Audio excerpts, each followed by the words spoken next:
துபாயில் மெட்ரோ உள்ளிட்ட பொது போக்குவரத்து அமைப்புகளுடன் இணையும் எதிகாட் ரயில் நிலையங்கள்.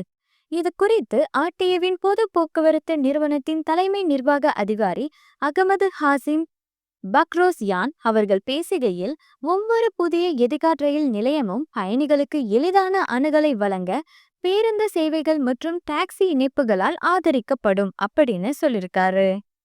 எதிகாட் ரயில் 2026ஆம் ஆண்டுக்குள் பயணிகள் சேவைகளை தொடங்க உள்ளதாக அறிவிக்கப்பட்டுள்ளது. இது ஐக்கிய அரபு அமீரகத்தின் தேசிய போக்குவரத்து உத்தியில் ஒரு முக்கிய மைல்கல்லாகும். 900 கிலோமீட்டர் நீளமுள்ள இந்த நெட்வொர்க் அபுதாபியில் உள்ள அல் சிலா முதல் கிழக்கு கடற்கரையில் உள்ள ஃபுஜைரா வரை 7 எமிரேட்களிலும் உள்ள 11 நகரங்களை இணைக்கும். இது வேகமான, திறமையான, முழுமையாக ஒருங்கிணைந்த பயணத்தை வழங்கும்னு சொல்றாங்க.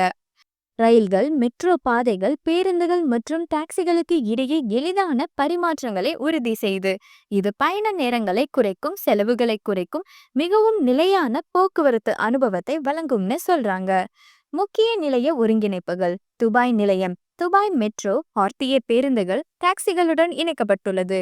அபுதாபி நிலையம் நகர பேருந்து வழித்தடங்களால் சேவை செய்யப்படுகிறது.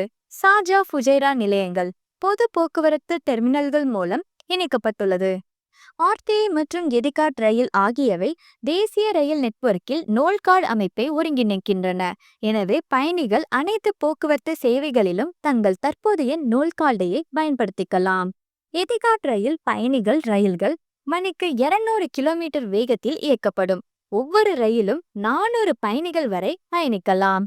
அபுதாபி, துபாய், சார்ஜா, ஃபுஜைராவில் அமைந்துள்ள முதல் 4 நிலையங்கள் தேசிய ரயில் அமைப்பிற்குள் மூலோபாய மையங்களாக செயல்படும்.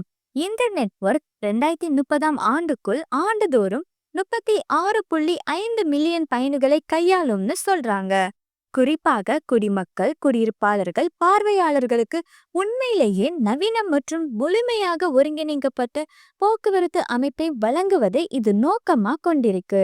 மேலும் இது போன்ற லேட்டஸ்ட் ஐக்கிய அரபு அமீரக செய்திகளுக்கு நம்ம கலீஜ் தமிழ் சேனலை சப்ஸ்கிரைப் பண்ணுங்க.